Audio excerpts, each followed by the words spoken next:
Last week when we studied Rambam, Rabbi Kapach gave us an example of one letter that made a mistake between an old manuscript and a current manuscript, and how that changed the entire meaning of all the commentaries who were trying to understand the different editions of the Rambam. All of them had a struggle because there was one letter that was wrong. And now we're going to explore the phenomenon in general of the Chachamim who had Rambams and worked so hard to justify different things in the Rambam, which are so easily explained once you have a Yemenite manuscript of the writings of the Mishneh Torah. We're on page Yud Daled 14. So what I would recommend you do, by the way, is to start on page Aleph and just write, if it's hard for you. Or not Aleph, you can start on page Yud, write 10, 11, 12, 13, 14, just number it through, if you need help. The bottom paragraph,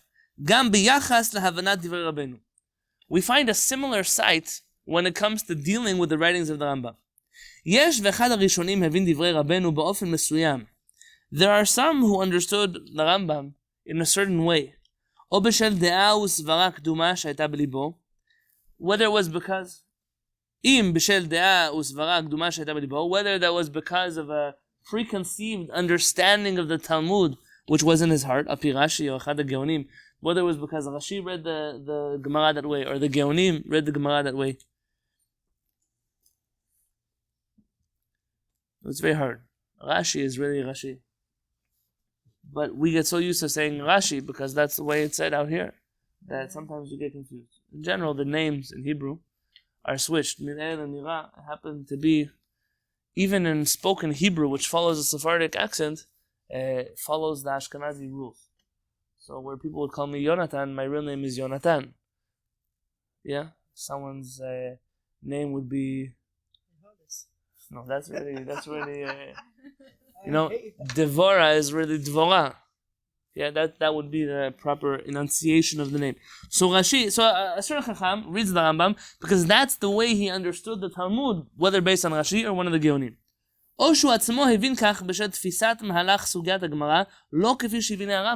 It could even be something that he understood the Gemara differently than the way the Rambam understood the Gemara. Even that, Rambam. Yes? Why do I say Rambam and not Rambam? Because in English, spoken Torah circles, when you say Rambam, in their head they hear Ramban. Yeah, Nachmanides. So in Hebrew we say Rambam and Ramban. You just listen. One has a mem, one has a nun. But in English, meaning in the English Torah speaking circles, when you say Rambam, they always think you're talking about the Ramban, and then you get into a very confusing conversation. Yes? Sometimes the Chacham who was understanding the Rambam, he is stuck in a mentality because he understood the Gemara in a different way than the Rambam did, and that's why when he's reading the Rambam, he now has to justify a conclusion that is different than the Rambam's because he understands the Gemara differently than the Rambam does. Because of that, he asks questions on the words of the Rambam.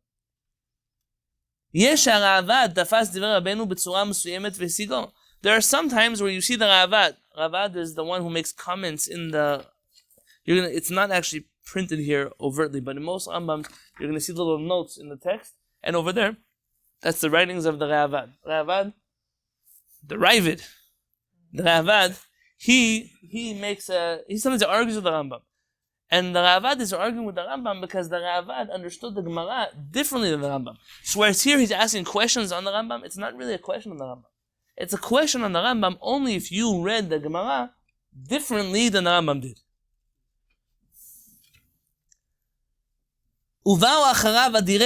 And there were giants of the world who came afterwards. Who's Kesef Mishneh? Who wrote the Kesef Mishneh? It's a commentary on the Rambam. Rabbi Yosef Karo. Very good. Rabbi Yosef Karo is the one that's Maran. Maran has a commentary on the Rambam called Kesef Mishneh. He has a commentary on the tool called the Bet Yosef. Yeah. He has a collection of teshuvot called Very good. Afkat Rochen. Very good comment. That Afkat Rochen. Maran has. Wow, that was like 100 points. Maran has a Shulchan Aruch called Shulchan Aruch. Very good. Maran has a Shulchan Aruch. There's another book also. Whether it was written by Maran or not is really going to be between you and yourself to fight about. But it's supposedly written by Maran. Al Peretz considers it to be written by Maran. This book is called the Magid Mesharim. Magid Mesharim. I have a dear friend, Rabbi Levi Moro. He bought me this book as a gift for my birthday when I still lived in Israel. Magid Mesharim is a book of conversations between Maran and a Magid, some sort of angel or spirit from the other world who used to come and speak with Maran. Very interesting things, very strange things. Written in Aramaic, which is why I never owned a copy. But Rabbi Levi found one that was translated Aramaic on one side, Hebrew on the other side. He got me a copy. Just because I understand the words doesn't mean now that I understand anything that happened in the book. There's an interesting introduction there to discuss whether Maran really wrote this book or not. Why is it not mentioned by the people in Maran's generation or immediately after Maran as one of the books written by Maran? That's already a different conversation. But those are the works of Maran, Rabbi Yosef Karo. So the case of Mishneh, whenever you want to see what Maran would say about a Rambam, you go look in the case of Mishneh. Mostly, the motivation of Maran for writing a case of Mishneh, what was the big critique that everyone had on the Rambam? No sources. Yeah? And we're going to discuss this at length. The reason why Rambam doesn't give his sources is because he's assuming that if you wanted sources, you would go look in the Talmud. He's writing this book for people so as not to confuse them. So you know when you read a book and it has 1,000 footnotes? You ever read those books? I read those books. They make me upset. Yeah, you're happy about it. No, Rabbi Yosef does something interesting. At the end of his paragraph, he writes a footnote that's like 30 pages. But there are some authors that every sentence has a note, and you read and stop, and read and stop. And the worst of those authors are the ones who put the notes in the back of the book. Like notes to page 39, notes to chapter 12. You have to flip back, and you know what I'm talking about? Zev and I read the same kind of books. So you're reading and you're flipping and you don't, it's hard. You lose your train of thought. So Rambam didn't want to do that to the Mishneh Torah. He figured if you like chaos, you go learn the Gemara. But Maran's dealing with the critique of the Rambam. See, people throw things at you in life. They want to critique you, they'll throw many things at you. And they hope that one of them is going to stick.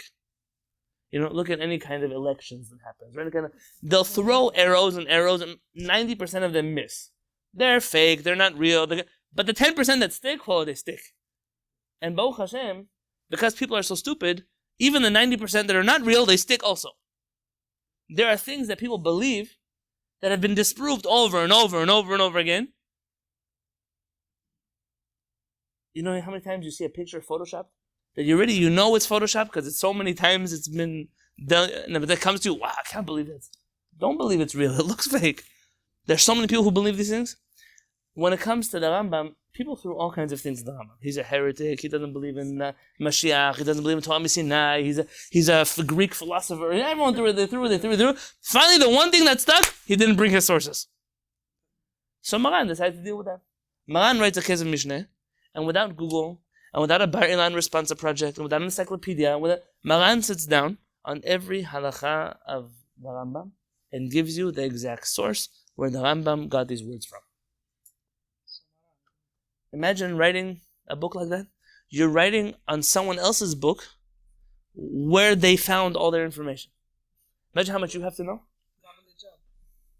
I mean, before Maran sets out to write his own books, he first takes care of his rabbis, of his spiritual leaders. It's an incredible thing that Maran gave us. Now, in the Tool, he does the same thing. In the Tool, he does in the Bet Yosef something perhaps even greater than the case of Mishneh. The Bet Yosef is that much greater. What does he do in the Bet Yosef? Let's say the Tool writes a halacha. So he gives you the background of this halacha. Where it's discussed in the Mishnah. Where it's discussed in the Talmud. Which Rishonim, the Rambam, the Rif, the Ran, everybody who dealt with it until Maran's time. And then he discusses his own opinions on it. Which later the Shulchan Aruch becomes an abridged version of all his conclusions from the Bet Yosef. What do you do? Today I was dealing with halacha. Yoredah, chapter 95. What do you do where Maran writes one thing in the Bet Yosef and something different in his Shulchan Aruch? Meaning, Shulchan Aruch is supposed to be a list of his conclusions of the Beit Yosef. So which do you follow, Shulchan Aruch or the Beit Yosef? Okay, so very often the rule we resort to is, you go, the halakha is like the last thing, the later one. Why? In the olden days, you're printing books, you're not going back and editing all your old volumes. You simply issue a new edition and you assume that people will know that's your opinion. Probably about the same author. Same author, yeah, same author, correct. And therefore, oftentimes we follow what Maran writes in Shulchan Aruch over what he wrote in the Beit Yosef. This can make mistakes. Sometimes it's not really a contradiction. That's where we get in trouble. People make a contradiction that isn't a contradiction, and then they show you Maran says two different things. It's not really two different things.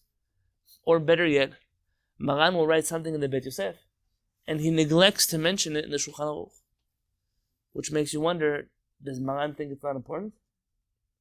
Or is he only writing this book for, like he says, for children, for young students, that the adults who need to know will look in the Beit Yosef? A classic example of that. What's an example of a halakha Maran mentions in the Beit Yosef? He doesn't mention Shulchan Aruch. In the Beit Yosef, Maran writes that you can't have fish and meat together because of danger.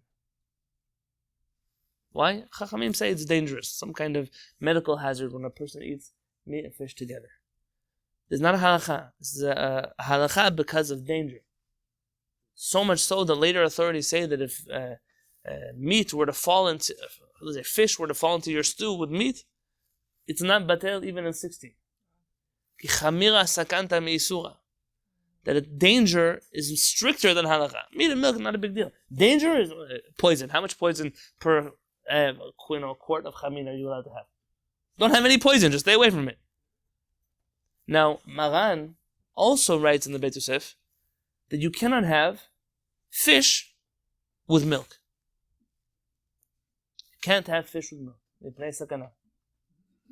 Darama in the Dachei Moshe immediately jumps on Maran and says it's a mistake. Maran didn't write this. There's no way Maran can read a Gemara. Always rabbis are eating fish with yogurt, fish with this, fish with that. And then Maran says it's forbidden from the Chachamim because of sakana. The proof? In the Shulchan Aruch, Maran doesn't mention fish and dairy. Maran only mentions fish and meat. So here, people get into a whole war. Maybe Maran in the Beit Yosef said something, he took it back in the Shulchan Aruch. Why do you have to go that far? When the Rama is not reliable enough for you? That he tells you it's a typo, it's a mistake, the editor's a mistake in the Shulchan Aruch. The Beit Yosef, they made a mistake. They printed something that wasn't supposed to be there. Someone got confused. Later on, Maran himself contradicts himself when he talks about eating dairy with fish. There's not a contradiction. Why do you have to make a contradiction when there isn't a contradiction? What happens? So now you have a whole discussion. Well, maybe Maran only meant fish with milk, but not fish with cheese. Maybe that's why cream cheese and lox are okay. But cooking fish and milk is not okay. Maybe fish and butter is fine, but fish and cheese is not. What exactly was Maran referring to in the typo in the printer's edition of Shulchan Aruch? And now they tell you, Sfaradim and many Hasidim are very careful not to have fish and dairy mixed. And you're right, that's the truth. The truth is that Sfaradim and very many Hasidim are very careful about this. The quintessential Ashkenazi American Jewish food of bagels and cream cheese and lox is considered in Sephardic communities, we wouldn't eat lox and bagels even without the cheese. We just wouldn't eat that food. But let's say we eat the food. We never mix such a thing. Or the classic, old world Ashkenazi food of schmaltz and herring with, what do they call that? With a sour cream. That food, yes. That food, I just thought of it. So that food will never be eaten, not because of Sephardic culture, but simply this understanding of the Beit Yosef. Many Hasidim wouldn't eat it as well. My wife grew up in a Hasidic community and never knew one Jewish person who considered themselves observant who ate cream cheese with lox in the same plate. Never heard of such a heretic in her life. By the way, that was the basis of our marriage. We were able to agree on one food we wouldn't serve in our house. Everything went downhill from there. That was The truth is that the Sfaradim are Karaites for the words of Maran. So if Maran said you can't have fish and dairy, we don't do it. Doesn't make a difference what the Rama says. We don't follow the Rama. But it's not true. It's a mistake. Now, you know our opinion already by fish and meat, that today there's no danger. I'm not telling you should go make a salmon with pastrami fried toppings on it. Not the recommendation for your healthy diet. Like the Hungarian. This is Zev and I were the yummy licious sushi. Every time someone sends me a disgusting recipe on social media, I send it to Zev just so he can experience the joy of it's processed enough, Zev. You don't have to process it anymore. But this causes for problems not just in understanding or theoretical readings, but in practical application of halakha. So the case of Mishneh is a tremendous work. He says, Adirei Olam, giants of the world, they show up on the scene, they start to jump through hoops, and they feel very pressured to answer or justify the contradictions in the Rambam's writings. Uli Ashvam, the top of page Tedvav, Pamim ad kedei yulei pila bekufa demachta. Until sometimes it looks like they're trying to put an elephant in the eye of a needle. Meaning, fancy Aramaic for impossible. What did they say? You're trying to fit a square peg in a round hole, the other way around. This idea, they went out of their way to try to make something make sense, which doesn't make sense. And this becomes the way many Chachamim, even giants of the Chachamim, read the Rambam, not for fault of their own, but because the text of the Rambam in front of them has a mistake. Sometimes even one letter of a mistake. How would you even know? It happened to me now. I was in Israel. I was in a kippah store. And I met somebody. And I said, hey, Rabbi, how you doing? And I said, I don't know who you are. And I'm there. Wow, they're here from San Diego. But because I wasn't expecting to see them there, you have this thing where you don't expect to see someone. So you see someone that you kind of know. If I would see them in San Diego, I know who they are. But I saw them in Israel. I didn't know who they were. When you're not looking out for mistakes, you don't find mistakes. There are some people who live their whole life looking for mistakes. Those are the people we spoke about the other week in the shiur. They're the Torah reader, the guys who are reading they can never read the Torah for the community. But they have a chumash, and they have a pointer finger, and they have a loud voice. And they correct every mistake. The best part is when they correct mistakes that aren't mistakes. They correct the guy, poor guy read it correctly. There are people they're critical. Everything they see, they don't. But for the most part, most people, my wife is looking at me like arrows of fire. Most people don't live a life where they see a Rambam, they don't assume it's a mistaken addition. They now try to justify what they know, what the Rambam is saying. Ve'enam zazim kimelo nima, me'ota ha'havana she'niach harishon. And they are unable, they're paralyzed. They're unable to budge from the outlook that the earlier rabbis had read this text with. And like the Rambam himself writes in his introduction to the book of Mitzvot, it's as if the whole world became frozen when this rabbi wrote what he wrote. The Rambam has a hard time understanding how the Jewish people get frozen in time. How is it that all of a sudden this one Chacham said something and everyone's afraid? Well, the Torah froze over. That's it. We're done. The Ice Age. It's over. What happens here? Now, the opposite, it's dangerous when you think you could change everything. That's why we're not talking to Amei Haaretz. We're not talking to ignoramuses here.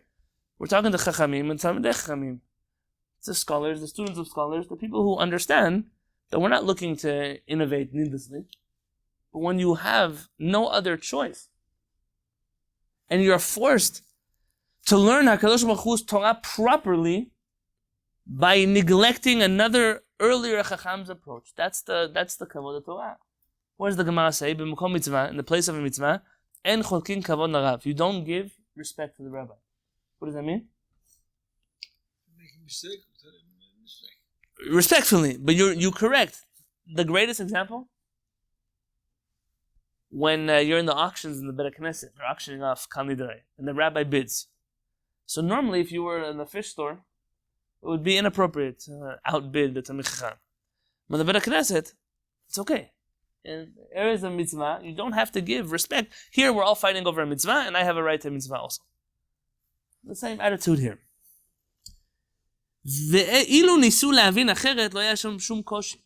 If they would have only tried to understand the Gemara from a different angle, from the Rambam from a different angle, they wouldn't have had any problems. Sometimes it happens that the Magid Mishneh or the Kesef Mishneh הבינו דברי הרמב"ם באופן מסוים מובאים כל שחריהם ונוהגים בהם כדרך שנהגו הם בקודמיהם להקשות ולתרץ לא צורך. Sometimes rabbis come after the Kesef Mishneh or after the Magid Mishneh who were frozen in understanding the Rambam a certain way, and now everyone afterwards is frozen. Well, Maran understood the Rambam this way, what can I do? And then you find a double layer of frost, where we're frozen in reading something the way an earlier Chacham froze, because he was frozen by an earlier Chacham's reading.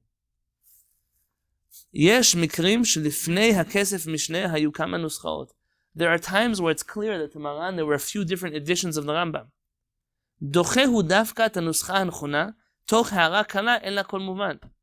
Sometimes Maran has the correct edition of the Rambam in front of him, but because he's reading the Rambam in a different way, he says, listen, this text in the Rambam makes no sense, so must be it's an incorrect printing, and he goes to the incorrect printing for the correct source of information.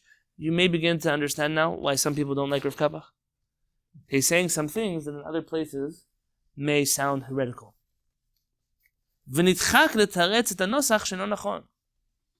Sometimes Maran goes out of his way because he pushes away the correct printing of the Rambam for a more traditional reading of an incorrect Rambam.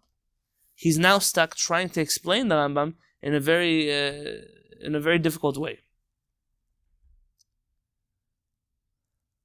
You know, there's a famous teshuvah by Rabbi David Shalush, Chief Rabbi of Netanya, passed away just a few years ago. Interesting chacham. I recommend you read about it. Rabbi David Shalush has a letter discussing whether or not it's permissible for a Sephardic Talmid Chacham who accepts the rulings of Maran to rule against Maran. There's a very lengthy letter there. Rabbi David Shalush in general is not from the ones who write short letters. Shlush is his name. Shalush. Rabbi David Shalush. Rabbi David Shalush sometimes in one book has 13 letters. Like in the kind of book where another rabbi would have 400 letters, he has 13. They're very long, very long. And the gist of his letter, proving obviously through different sources, that if a Talmid Chacham has no way to logically accept the words of Maran, then he has no choice but to read a halakha differently than Maran read. Even a Sephardic Talmid Chacham who must pledge loyalty to Maran must rule the halakha against Maran. Because a real Talmid Chacham, not talking about you and me, a real Talmid Chacham has no choice but to follow truth and not to be frozen in, I must read a halakha like Maran read it. That might be a rare occasion, but it's possible. So there were Sephardic Chachamim who say that if a Chacham is stricter than Maran, he has to do vidui on Yom Kippurim, and maybe even HaKadosh Baruch Hu won't accept his teshuvah on Yom Kippur. I think about this every year at Pesach time. It may have been the Chidah who said that. That anyone who thinks he can be stricter than Maran, when it comes Yom Kippurim, even if he does vidui, maybe Hashem won't accept his teshuvah. What are you busy looking for? There's a famous letter of writing of the Ben Ish Chai. The Ben Ish Chai heard about a person who waited 24 hours between meat and milk. There's a Gemara that mentions such a thing. The Gemara says, I'm vinegar, the son of wine. My father used to wait 24 hours in meat and milk, and I just wash my mouth between meat and milk. It's like extreme. Vinegar, the son of wine. That's what he's saying. I mean, I'm the spoiled wine. And the Arizal, he had a personal custom where he would wait. If he ate meat today, he wouldn't eat dairy for the whole day. Not 24 hours, but till tomorrow morning. And the Ben Ish Chai writes to this person, who are you that you think you're better than the Arizal? If I would know who you were, I would excommunicate you from the Jewish community myself. You don't have the right to just show up. Judaism is not a democracy. You don't have the right to just show up and I want to be strict here, I want to be strict. Being strict is not a value in Judaism. It's become a value in street Judaism. But street Judaism is not the Judaism of the Beit Midrash. In the Beit Midrash, there's so many things you haven't done yet at all, then why are you being strict here? Do you ever speak Lashon Hara? Oh, you sometimes speak Lashon Hara? So then why are you even bothering to be strict about kashrut? You keep kosher, stop. Now do the things you don't even keep at all. how many sinks do you need to have to justify all the bad things you say about other people? Maybe you know why people have 3 sinks in their kitchen and then 3 for Pesach also somewhere else. And they speak a lot of Lashon Hara. I mean, how much Chalav Yisrael can you drink for you to be able to cheat on your taxes? What I'm telling you is, it's some fun, but it's not funny. Rabbeinu Avraham ben Rambam writes that a person can fast his whole life for extra levels of piety, and one day make a mistake, Lashon Hara, and all those 10 years go out of the window. Because nobody asked you to fast for 10 years. But HaKadosh Baruch Hu asks you not to speak bad about other people. Judaism is not a democracy. Maybe a title for a book. יש שרבותינו חכמי תימן העירו לנו על הבנה נכונה בדברי רבנו, ואשר עימם מובנים דברי רבנו יפה, וגם מותאמים הם עם סוגיית התלמוד להפליא. Says there are times where the rabbis of Yemen explain the Rambam properly, and then all of a sudden, the Rambam is no longer out of line with the Talmud, but rather fits in perfectly. I saw once an academic book written by Talmid Chacham. I don't remember who. And the thesis of the book was the Rambam never contradicts the Talmud. And even the places where you see the Rambam contradicts the Talmud, it's a mistake you have in your Talmud, not in the Rambam.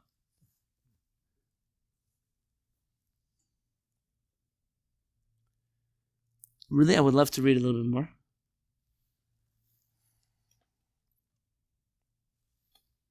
You know what? Give me 10 minutes. Let's finish this paragraph.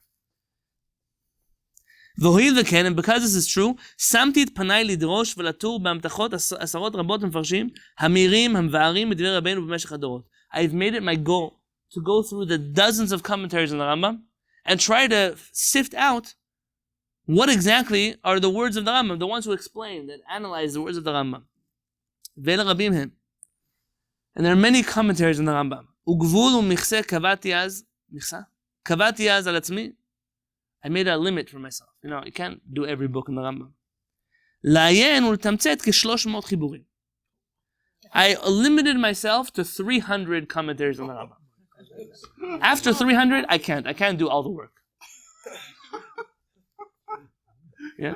Now, if you want a list of those 300 rabbis, you'll find that just a few pages after his introduction, on page Chavtet, he gives it's like a bibliography of all the rabbis that he quotes in his book.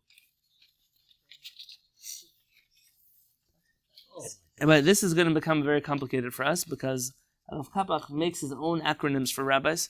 And sometimes you're going to find that we're going to be in the middle of a page and say, I don't know who that is. One of you is going to have to look for me here and tell me, oh, this is who he's talking about. This is the book he's referring to. Yeah? Now back to our page. וכך הכילותי את עבודתי אחד אחד. That's how I began my work one by one. כאשר מגמת פניי אל הקצב אשר קצבתי. Says I was working at a set pace. אך הואיל ואין לי, but because I don't have לא צוות עוזרים, not a staff of assistants, ולא חבר עובדים, and not a group of workers, ולא קבוצת מנקטים, and I don't have a group of collectors. He's talking about all the other rabbis that print books. And they have, entire staffs and research institutes. And I'm just me.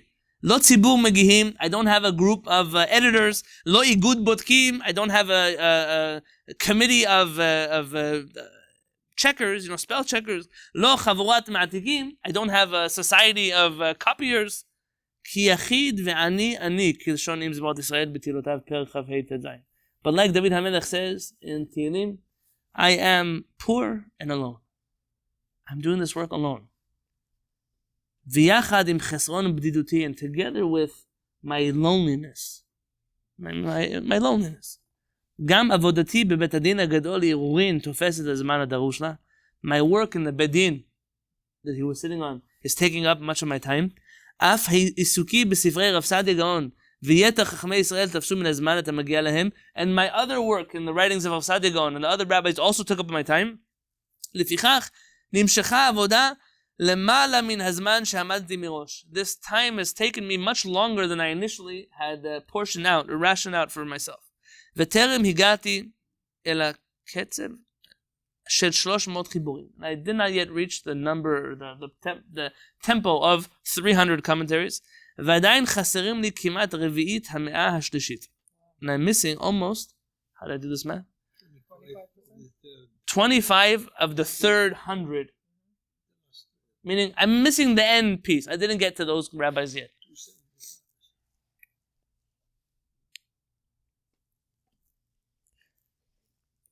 ובראותי כי לא צעיר אנוכי לימים, and because I see that I'm no longer a young man, וגם אחריי דלק לבן כשון הראווה, I looked up this poem of Rabbi Avraham ben Ezra, and I printed it at home, but I didn't bring it here.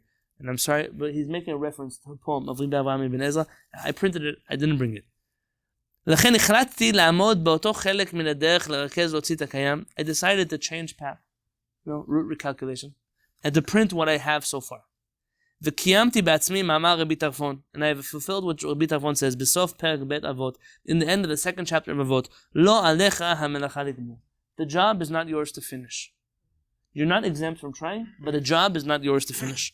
אך כפי שכבר אמרו הקדמונים, but the earlier rabbis have already taught, כי כאשר נולד רעיון בעולם, that once an idea is born into the world, אינו חוזר ריקם. It doesn't go unanswered.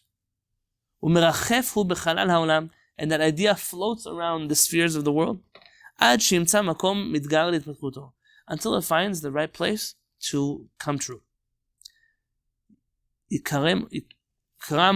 יקרום אור וגידים ויהי ליש.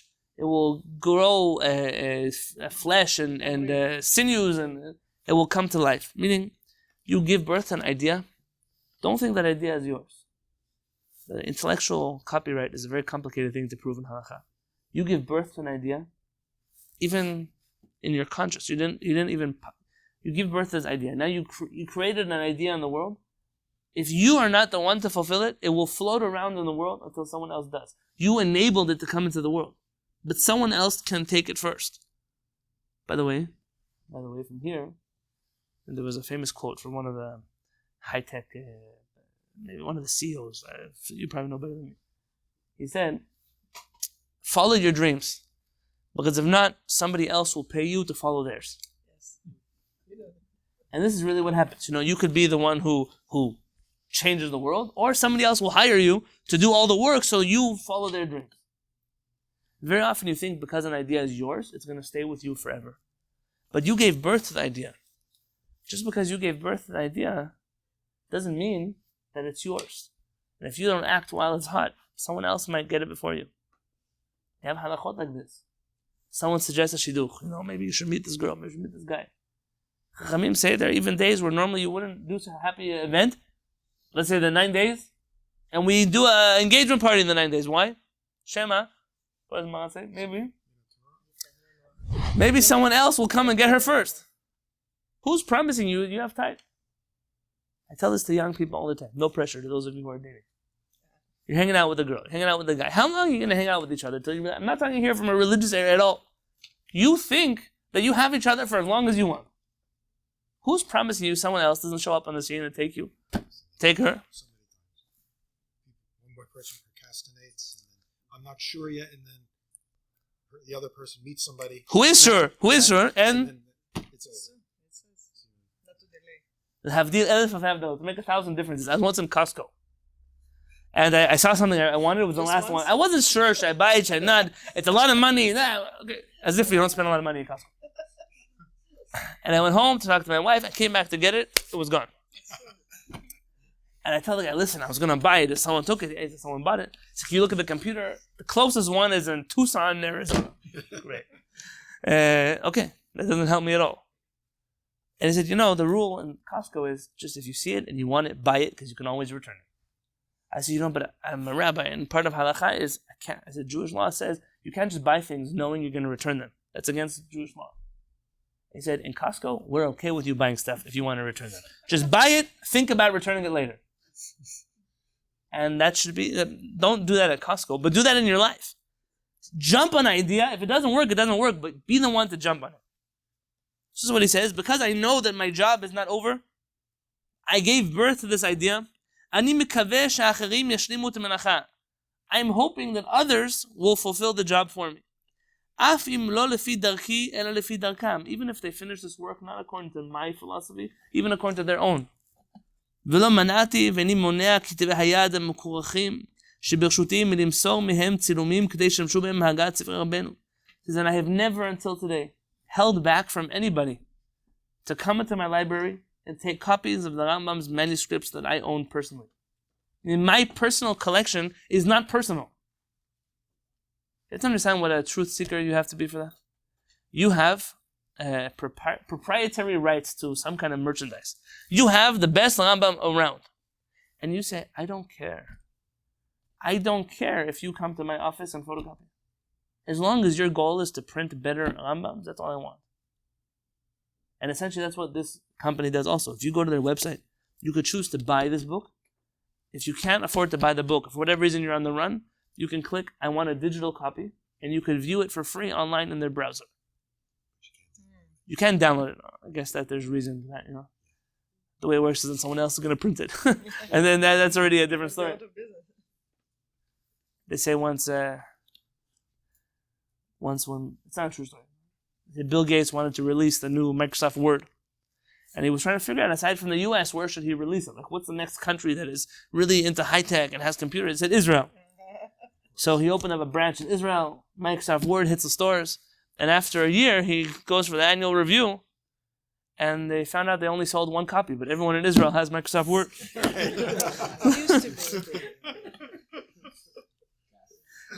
I understand then why they don't give you a downloadable version. Yes? But the idea of I want everyone to have access to this is a real one.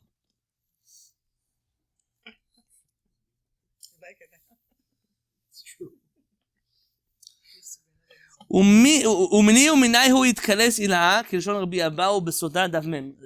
Sota has an interesting story. In the olden days when the rabbi would speak, there was someone called a meturgeman. What's a meturgeman?